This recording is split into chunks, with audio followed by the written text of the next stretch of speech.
Caros amigos que acompanham a programação da TV Candidez, estamos iniciando mais um programa Espírita Nova Era. Programa esse que é uma realização da AME, Aliança Municipal Espírita de Divinópolis.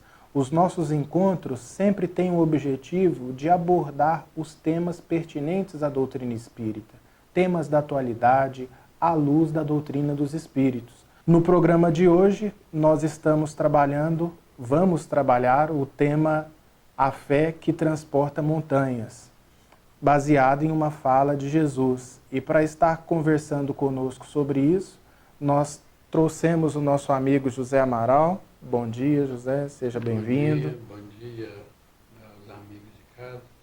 Vamos começar com uma pergunta que ela é muito introdutória para o assunto aqui que a gente vai trabalhar, que é a definição de fé. Que definição a gente poderia dar de fé? Até hoje eu não dei conta de dar a definição para a fé, porque é um tema que você fica naquela situação, pessoal. Enquanto você não me pergunta, eu sei o que é, mas depois que você me pergunta, eu já não dou conta, porque é muita coisa para você delimitar em poucas palavras. Cada pensador que lida no assunto fala. Eu prefiro particularmente aquela fé que é um sentimento que difere da crença, vai muito além da crença, que chega às raias de uma prostração, de entrega. Sim. Sabe, é a perfeita entrega porque existe já construído, né, já existe uma plataforma interior na essência do ser de fé, que dá a ele essa sustentação para bancar essa entrega. Sim. É uma convicção íntima, é uma coisa que vai profundamente no ser. Eu gosto, inclusive, até toda vez que eu toco nesse assunto, eu tomei para mim como referência uma cena do filme Indiana Jones, a Cruzada, a última cruzada, se não me engano, eu acho que é o terceiro ou quarto filme da série, e em que o Spielberg trabalha exatamente essa condição. É uma cena em que ele, buscando as anotações do catálogo, né, do manual do pai dele, ele tem que passar por desafios. Esses desafios, para encontrar o Santo Grau, precisavam de ter um conhecimento muito profundo de toda a pesquisa realizada a respeito do assunto. Então, só quem tinha aquela condição de entendimento... Um roteiro. Um roteiro saberia passar pelos obstáculos que se apresentam. Então, o primeiro obstáculo é só aquele que é humilde, né? A pessoa que é um penitente passará. Depois tem que saber o nome de Deus, né? Tem que pisar nos locais que formam, né, a letra e montam o nome de Deus. E, por último, só aquele que tem fé, só o verdadeiramente crente é capaz de passar, que é um abismo de todo tamanho, que ele tem que dar um pulo, e é impossível dar um pulo. Sim. E aí ele pensa, mas eu estou no chamado teste do epílogo, eu estou no teste do epílogo, eu estou naquilo que vai mostrar a minha total essência, e eu agora sou obrigado a fazer uma escolha, assim, ou eu retrocedo ou eu dou o salto no escuro. Como o pai dele tinha tomado um tiro, ele falou assim, eu não posso retroceder porque eu estou aqui para salvar a vida do meu pai. Eu preciso do Santo Grau para curá-lo. Então ele solta, ele dá o passo no escuro, e aí é impressionante a cena, porque a cena simplesmente deixa um frio na barriga da gente, porque ele levanta o pé no nada, e aí na hora que ele bate em cima de uma ponte, que vai um spoiler, né, que vocês vão me perdoar por isso, mas vale a pena, quem não assistiu o filme, assistir, exatamente por essa cena, que para mim ficou como um emblema de definição de fé, essa entrega total.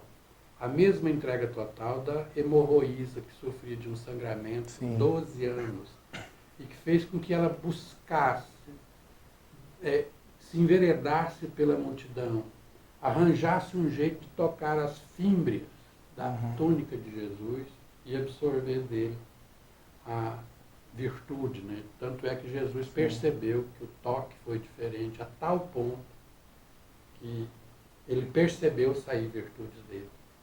Quer dizer, isso para mim é o que me faz entender o que é fé. Que é bem diferente de crença, porque crença é dar crédito, né? Você me apresenta uma determinada coisa, uma determinada tese, eu acredito, te dou um crédito de confiança até que você me prove ou não.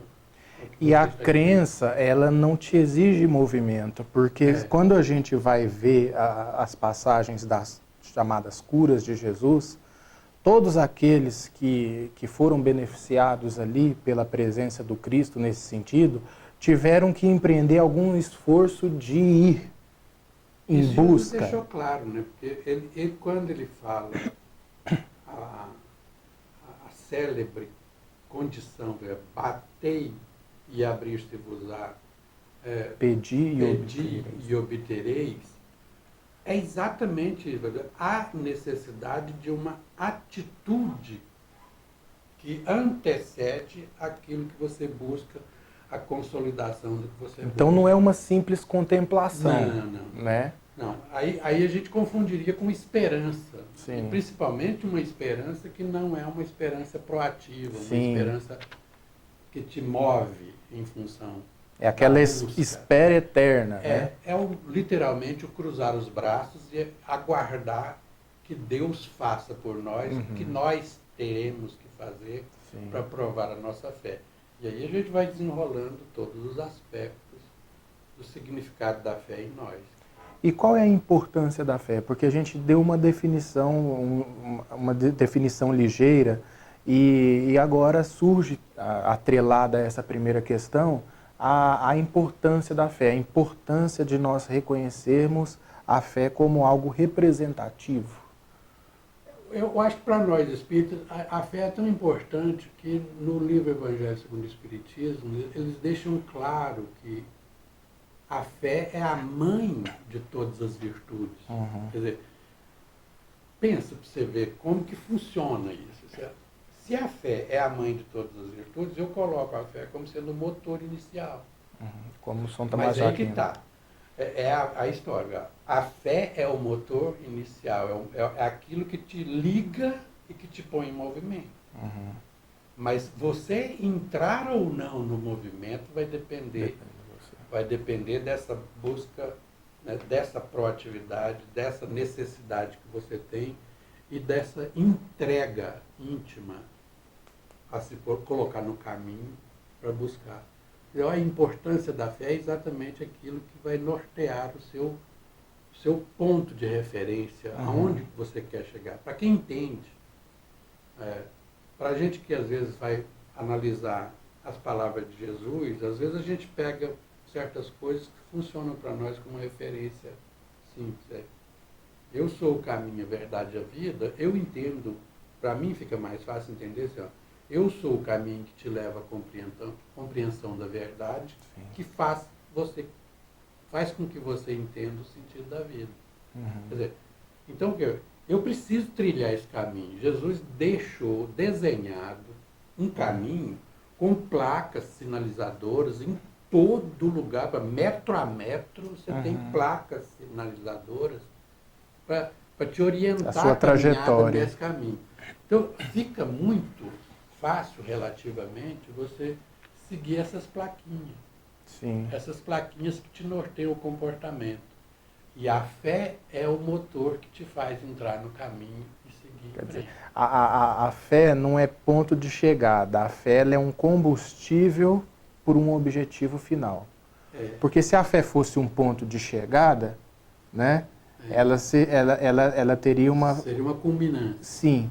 Mas aí, aliás, no livro Evangelho segundo o Espiritismo, ele deixa claro, a fé como mãe de todas as virtudes, e aí você pega as 3 virtudes teologais, quer dizer, a fé, a esperança e a caridade, ou o amor, mas eles deixam claro, o principal delas é o amor. Por quê? Porque o amor é o ponto de chegada. A fé talvez seja o que te conduz. A fé é o motor de arranque. A fé é o motor de arranque que te faz caminhar alegremente, entendendo por que você está caminhando, entendendo aonde que você quer chegar, para que você chegue ao amor, que é o diploma. o diploma depois de trilhar o caminho. Dentro de todas as asperezas do caminho, porque a gente sabe que a fé ela é algo em construção. Ela também não pode, ela é esse motor inicial, mas ela também é um motor inicial que vai se fazendo ao longo do caminho. A fé não vem pronta. Porque a fé, ela tem também, né, Zé, aquela questão da certeza, né? E para você ter certeza de algo, que te dê sentido para a vida, você precisa de uma construção prévia, de uma retaguarda, como você falou. Isso.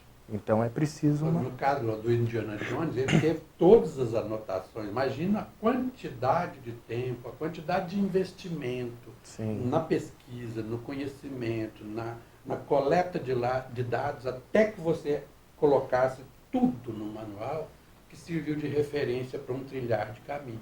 Sim. A mesma coisa, você transforma isso. Jesus trouxe para nós todas as placas indicativas que estão no caminho, são exatamente esses modos de nos colocar desenhadamente, né, as coisas mais fáceis para transformar a nossa caminhada, a nossa trilha, na menos sofrida, na menos dolorosa e a mais feliz possível. E ainda mais importante, a mais rápida. É isso. Porque você tem um monte de possibilidades. Mas Jesus trouxe a mais rápida, a mais eficiente, a mais eficaz, que você consegue fazer sem desvio nenhum. Apenas tendo como princípio o tal do motor de arranque. A fé é necessária, por quê? Porque é ela que te impulsiona. Ela te dá o movimento inicial. Às vezes as pessoas pensam, mas será que eu tenho fé? Tem, todo mundo tem. Sim. Mesmo no sentido natural, às vezes eu me lembro do Raul Teixeira, nosso companheiro de CEONGs aqui da nossa região. Ele vinha e dava para nós, e ele colocava 3 tipos de fé. Um que era a fé natural, que todo mundo tem e todo mundo pratica todos os dias. Imagina, por exemplo, você entrar num boteco, num restaurante, numa viagem, por exemplo, e você pede um alimento para alguém que está servindo. Você tem que ter muita fé, cara. Você tem que ter muita fé na pessoa que vai lhe servir o alimento. Será que esse alimento foi feito com carinho? Será que esse alimento é puro? Será que esse alimento não tem contaminações? Será que o cara não estava doente, não estava gripado, não espirrou em cima da comida? Quer dizer, é muita fé que você tem que ter. Quando você entra num avião, o piloto. Você nunca vai pedir o brevet do piloto, você vai dar o brevet do senhor, quantas horas de voo o senhor tem. Você não vai fazer essa checagem. Você entra com fé que vai dar tudo certo. É a fé natural que todo mundo tem. Eu imagino, por exemplo, a situação assim, essa situação de encruzilhada que o Indiana Jones teve lá, o pai morrendo, ele não teve escolha. Quando você perde a escolha, aí você tem que se entregar, você tem que simplesmente render-se a uma determinada situação. Aí que a gente entra no mundo da fé, na questão da fé. Imagina, por exemplo, se você está viajando num local desconhecido e de repente você sofre um infarto agudo, né? Eles te levam para um hospital e lá no hospital ele fala, o seu médico não está aqui, o médico que te conhece não está aqui. E você olha para a cara do médico que se apresenta para te ajudar e fala, é fé, meu filho, está entregue. Seja lá o que Deus quiser, e é essa gostosura que a gente entende como a importância da fé. E uma fé que a gente constrói ao longo do tempo. E na filosofia a gente chama isso de... A fé, quando ela chega nesse patamar, ela se torna um dado de consciência. É um dado de consciência. Isso não tem como negar. Com certeza. Para você que está acompanhando a programação da TV Candidez, ligou o seu televisor, trocou de canal, nós estamos transmitindo o programa Espírita Nova Era. Hoje, com a presença do nosso amigo José Amaral, conversando conosco sobre o tema A Fé que Transporta Montanhas. Zé, a fé que transporta montanhas é uma palavra de Jesus. Como a gente pode analisar pela ótica espírita essa frase? A fé transporta montanhas. Pela maneira que Jesus coloca, você já vê mais ou menos a extensão do que ele está querendo dizer. Sim. E essas montanhas podem ser interpretadas de várias maneiras. Se a sua fé é uma fé do tamanho do grão de uma mostarda, fala que essa montanha passa daqui para lá. Mas aí as pessoas entendem como se isso fosse um ato mágico. Sim. Não. Eu me lembro de um senhor que fez um presépio em Belo Horizonte, presépio do Pipiripau. Diante daquela construção, o cara levou 70 anos quase para construir aqui, detalhe a detalhe, momento a momento. Quer dizer, se as pessoas chegam lá depois de pronto e falam assim, não, está pronto, já está pronto aqui, mas não viu 72 anos construindo aquilo. Essa é a fé que transporta montanhas, sabe? É a convicção de continuar um trabalho em cima de uma linha de caminho que te leva à compreensão do sentido existencial, do sentido da vida. Quer dizer, então, com uma colher de sopa, você passa uma montanha daqui para lá. Agora, quanto tempo você leva? Não sei. Mas que vai passar, vai, se você tiver fé do tamanho do grão de uma mostarda. E outra, do ponto de vista íntimo, do ponto de vista interior, quer dizer, essa fé que transporta a montanha é a fé que vence as suas desilusões, as suas descrenças. Todo impedimento íntimo medos, pode ser considerado uma montanha. As suas frivolidades, os seus desrespeitos contra si mesmo. Sim. Todas aquelas coisinhas que emperram o seu caminhar livre, leve e solto pelo caminho verdade e vida, são montanhas que você precisa de aprender a trabalhar, e a fé te dá condições tranquilas para você pegar essas montanhas de mazelas interiores, deslocá-las e caminhar tranquilamente. Sem obstáculo. Qual que é a relação entre fé e caridade? Porque Paulo, ele já dizia que a fé sem caridade ou a fé sem obras é morta. Tiago, né? Tiago, o evangelista, dizia, o discípulo de Jesus, ele falou assim, mostra-me a tua fé pelas tuas obras. Quer dizer, a fé sem obras é morta. Quer dizer, por aí já diz tudo. Ou seja, de que adianta um motor que não move? O motor está perfeito, está em pleno funcionamento, está tudo. Falta só você ligar o motor e colocá-lo em movimento para realizar uma obra. Então, você pode ligar o motor e ficar apenas ali. Aí que você transporta essa ideia, essa maneira de pensar para a nossa vida espiritual, de que adianta a fé como motor de arranque que não te impulsiona a caminhar, a fazer a trilha do caminho, a verdade e a vida. A fé sem a obra de autoaperfeiçoamento, ela é morta por quê? Porque ela ainda faz com que você permaneça no sofrimento. E ela não se justifica. Se você pega, por exemplo, no Código Penal da Vida Futura, no Céu e o Inferno, você pode sintetizar os 30 e poucos artigos lá em 3 palavrinhas simples. Uma simples, bem de pé quebrado por causa do nosso tempo. Somos imperfeitos, por isso sofremos. E não somos felizes, não somos mais felizes por causa disso. Então, o quê? A pergunta é, quer ser feliz? Quer. Você tem fé nisso? Tem. Então, aperfeiçoe-se. Todos os dias. E o que é aperfeiçoar? É remover as suas montanhas interiores. E interessante que no próprio Código Penal, ele tem um trecho, um desses códigos que diz, para cada virtude da alma existe uma alegria. Para cada imperfeição, uma tristeza. Logo, a multiplicação das alegrias são a multiplicação das virtudes. Exatamente. Você transforma isso aí no joio e no trigo. A tal da cultura do trigo. Plantou foi trigo. Boa semente. Mas veio o inimigo, né, e plantou. O que é o inimigo se não esse motor parado da fé? Se o motor parado da fé, aliás, até está dizendo lá, os operários, os trabalhadores foram dormir. Em vigilância. Em vigilância. Dormiram. Tudo sentido espiritualizado. Se eles dormiram, então não cuidaram Se não cuidaram, então o joio cresceu. E esse joio são as nossas montanhas interiores.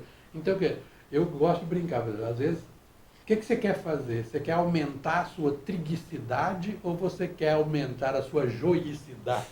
É uma questão de escolha. Sim. Brincadeira de filósofo, o filósofo fica inventando palavras. E às vezes a invenção das palavras dá muito mais significado do que a gente imagina. É isso mesmo. Quem que você quer cultivar? O que você quer cultivar mais? O joio que existe dentro de nós ou o trigo que existe dentro de nós? O trigo é planta, né, que nos nutre, que nos faz feliz, que nos faz... Né?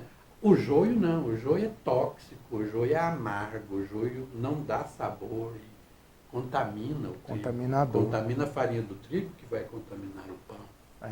E nesse assunto ainda de fé, tem uma frase muito emblemática e assim, que causa muito, assim, num bom sentido, perplexidade no leitor, é quando na frase de rodapé do Evangelho segundo o Espiritismo, primeira frase do livro, diz que não há fé inabalável, senão aquela que pode encarar a razão face a face em todas as épocas da humanidade. Sim. É uma inovação de Kardec, porque do Kardec e dos espíritos, evidentemente, porque na escolástica, na filosofia que precedeu as revoluções científicas, quer dizer, não tinha essa confrontação. Não. Então, aliás, para ter fé, tinha que exatamente abdicar de todo e qualquer conhecimento racional antes. É a não razão. É essa entrega, mas sem levar em consideração todo o arcabouço que te dá uma sustentação do conhecimento, que te faz raciocinar e ter a convicção íntima de que realmente é ali que você vai chegar. Encarar a razão face a face em qualquer época da humanidade, só aquela fé que toma como referência essa vida que tem por base o conhecimento das realidades últimas das coisas. Porque uma fé cega, uma fé dogmática, ela não tem condições de determinado momento, por exemplo, encarar a razão se essa razão diz que o argumento, aquilo que justifica aquela fé, não tem nenhum sentido mais. Sabe? Se você pegar, por exemplo, na história, você vê direitinho isso. Às vezes, a nossa crença cega de que a Terra era o centro do universo, e depois vem Galileu e diz, não. Desmonta tudo. Desmonta tudo. Então, como é que fica essa história? Sim. Então, a doutrina espírita resgata o seguinte: a fé só é inabalável, ou seja, não se abala. Pode vir qualquer tipo de organização, de argumentação, de modos de conhecer a realidade, que a minha fé aguenta o tranco. A minha fé está diante para também referendar os novos conhecimentos, as novas maneiras de Porque se está suscetível a abalos, então não é uma fé inabalável, né? Exato. Pode parecer redundante, mas é uma coisa que... É mais ou menos isso mesmo. Não tem, é tão simples que é muito mais fácil de entender. Quando você pega, por exemplo, a gente já está caminhando para os minutinhos finais, o criacionismo, em confrontação com a teoria da evolução, para muitos pode parecer uma tragédia. Nossa, a fé desmoronou. Né? Mas, para aqueles que consideram que a fé deve encarar a razão, esse é um ponto de partida para uma revisão. Está aberto. Né? É por isso que, às vezes, a doutrina espírita, por ela ser uma filosofia que, às vezes, não é aceita pela filosofia tradicional, né? Porque é o seguinte, porque a filosofia, ela se fecha dentro de um ciclo. Né? Ela monta em cima de um ciclo. A doutrina espírita não, ela se abre. Sim. Paradoxalmente, um sistema aberto. Sim. Quer dizer, para ser sistema tinha que ser fechado. O filósofo, às vezes, tem que fazer um exercício muito grande para tentar entender isso. Por quê? Porque é exatamente isso. A fé espírita é a fé inabalável. Por quê? Porque ela segue a par e passo com a ciência e a filosofia. Se alguém hoje prova que aquilo que a doutrina espírita diz não é verdade, então, imediatamente a gente revê as nossas concepções e se aquilo que está sendo proposto é realmente verdadeiro, consolidado, né, de crença passa a ser uma justificação, e da justificação passa a ser uma confirmação, e da confirmação passa a ser uma teoria confirmada, a doutrina espírita simplesmente deixa de lado o que ela pensa E acompanha aquilo o ali. progresso. Então, jamais será ultrapassado, Uhum. em hipótese nenhuma, porque é a fé inabalável, é a fé que continua, porque ela está em constante movimento de aperfeiçoamento contínuo. Nós te agradecemos o esclarecimento, muito obrigado pela sua presença. Agradeço. Agradecemos também a audiência, lembrando ainda que o nosso programa vai ao ar todo sábado, às 9h30, com uma reprise às terças-feiras, às 7 horas da manhã. Muita paz e até o nosso próximo encontro.